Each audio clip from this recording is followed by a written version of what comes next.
ট্রাম্পের যুদ্ধবিরতির ঘোষণার পরেও ইরানের হামলার অভিযোগ, ইসরায়েলের উপর মিসাইল হামলার অভিযোগ ইরানের বিরুদ্ধে। যুদ্ধবিরতির পর হামলা চালানো হয়নি, অভিযোগ উড়িয়ে দাবি ইরানের। এবার আমাদের প্রত্যাঘাতে কাঁপবে তেহরান, হুঁশিয়ারি ইসরায়েলের অর্থমন্ত্রী। গতকাল ইসরায়েলের হামলায় নিহত ইরানের আরও 2 পরমাণু বিজ্ঞানী।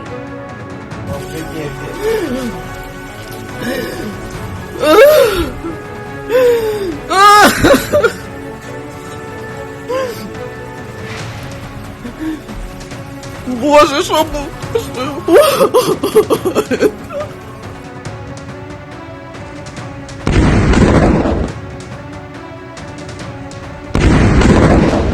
ট্রাম্পের যুদ্ধবিরতির ঘোষণার পরেও ইরানের হামলার অভিযোগ, ইসরায়েলের উপর মিসাইল হামলার অভিযোগ ইরানের বিরুদ্ধে।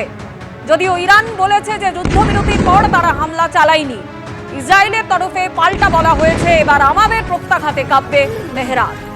এই মুহূর্তে আমাদের সঙ্গে রয়েছেন প্রাক্তন সেনাকর্তা কর্নেল পৃথ্বীরঞ্জন দাস। কর্নেল দাস, একদিকে ট্রাম্পের যুদ্ধবিরতি ঘোষণা, কিন্তু তারপরেও ইরানের এই যে ইরানের বিরুদ্ধে হামলার অভিযোগ, যদিও তারা অস্বীকার করছে, ইরানের এই যে নাছোড় মনোভাব, সেই জায়গা থেকে এই যে যুদ্ধবিরতি ঘোষণা, তার কি ফল আমরা আগামী দিনে দেখতে পাবো, নাকি যুদ্ধ জারি থাকবে?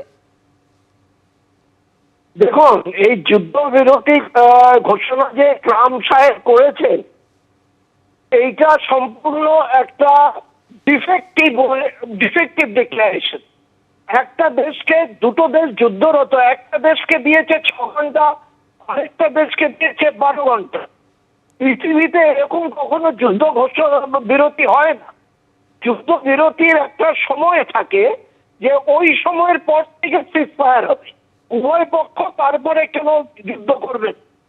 কিন্তু আমাদের যে দেখা যাচ্ছে যে উনি যেরকম একটা টাইম লাইন দিয়েছে, এখানে তো এই যুদ্ধবিরতি পাঞ্চাল হওয়ার জন্যই বোধহয় দিয়েছে। কারণ 6 ঘন্টা মনে করুন ইরান পরে সিজফায়ার করলো, তারপরে তার মানে বাকি 6 ঘন্টা ইসরায়েলকে মুক্তভাবে ফায়ার করার ক্ষমতা দিল। এটা কি হয় নাকি আমি জানি না। এরকম মানে অদ্ভুত ধরনের যুদ্ধবিরতি আমি পৃথিবীর ইতিহাসে খুব কমই দেখেছি। ফের বিজেপি শাসিত রাজ্যে বাঙালিদের হেনস্থার অভিযোগ মুখ্যমন্ত্রী মমতা বন্দ্যোপাধ্যায়। বাংলা ভাষায় কথা বললে বিজেপি শাসিত রাজ্যে আটকে রাখা হচ্ছে। আজকেও রাজস্থানে 300 লোককে আটকে রাখা হয়েছে। আর কি বলেছেন মুখ্যমন্ত্রী জানতে কথা বলবো আমাদের প্রতিনিধি আশাবুল হোসেনের সঙ্গে। আশাবুল, এ বিষয়ে মুখ্যমন্ত্রী মমতা বন্দ্যোপাধ্যায় আর কি বলেছেন?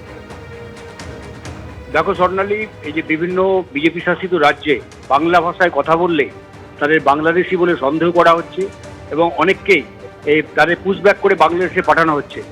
এই নিয়ে আজকে তীব্র ক্ষোভ প্রকাশ করলেন মুখ্যমন্ত্রী মমতা বন্দ্যোপাধ্যায়। আজকেও মুখ্যমন্ত্রীর কাছে খবর এসেছে যে ইটাহারে, রাজস্থানে ইটাহারের প্রায় 300 থেকে 400 জন বাঙালি পরিযায়ী শ্রমিককে রাজস্থানে আটক করে রাখা হয়েছে এবং সেই খবর পাওয়ার পর মুখ্যমন্ত্রী তিনি আরও ক্ষোভ প্রকাশ করেছেন এবং মুখ্যমন্ত্রী বলেন যে প্রধানমন্ত্রী বিষয়টা জানেন কিনা আমি এখনো জানি না, তবে বিষয়টা আমি প্রধানমন্ত্রীর নজরে আনব। একই সঙ্গে অনেকগুলো প্রশ্ন তুলেছেন মমতা বন্দ্যোপাধ্যায়।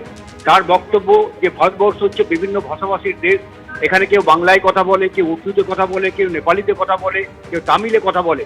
তাহলে কি যারা নেপালিতে কথা বলে তাদের নেপালে ফেরত পাঠিয়ে দেওয়া হবে? যারা উর্দুতে কথা বলে তাদের কি অন্য কোনো দেশে পাঠিয়ে দেওয়া হবে?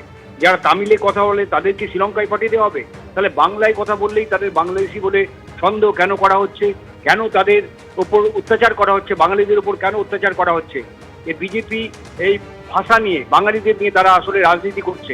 সেই সঙ্গে মুখ্যমন্ত্রী বলেন আমাদের রাজ্য কয়েক লক্ষ পরিযায়ী শ্রমিক যারা ভিন্ন রাজ্য থেকে এসে এখানে কাজ করছে, তারা কিন্তু সম্মানের সঙ্গে আছে এবং রাজ্যের মানুষ তাদের সম্মান করে। কিন্তু অন্যান্য রাজ্যে দেখা যাচ্ছে সেখানে বাংলা ভাষায় কথা বললে, বিশেষ করে বিজেপি শাসিত রাজ্যে, তাদের উপর অত্যাচার করা হচ্ছে। এগুলোকে মেনে নেওয়া যায় না এবং আগামী দিনে যে বিষয়টা তিনি প্রধানমন্ত্রীর নজরে আনবেন সে নিয়েও মুখ্যমন্ত্রী আজকে স্পষ্টভাবে জানিয়ে দিয়েছেন। সেই সঙ্গে ওড়িশাতে দলিতদের উপর যে আক্রমণ করা হয়েছে বলেও একটা খবর এসছে মুখ্যমন্ত্রীর কাছে এবং তিনি তা নিয়েও ক্ষোভ প্রকাশ করেছেন। বলেছেন যে দলিতরাও মানুষ, তাদের সবাই সম্মান করে, কিন্তু বিজেপি শাসিত রাজ্যগুলোতে এই দলিতদের উপরও অত্যাচার করা হচ্ছে। রাজ্যে কোনো ঘটনা ঘটলেই বিভিন্ন কমিশন তারা সঙ্গে সঙ্গে চলে আসে, কিন্তু বিজেপি শাসিত রাজ্যগুলোতে এই রকম মানবাধিকার লঙ্ঘিত হলে, দলিতদের উপর অত্যাচার হলে সেখানে কেন কমিশন পৌঁছায় না? এই নিয়েও প্রশ্ন তুলেছেন মমতা বন্দ্যোপাধ্যায়। ধন্যবাদ আশাবুল।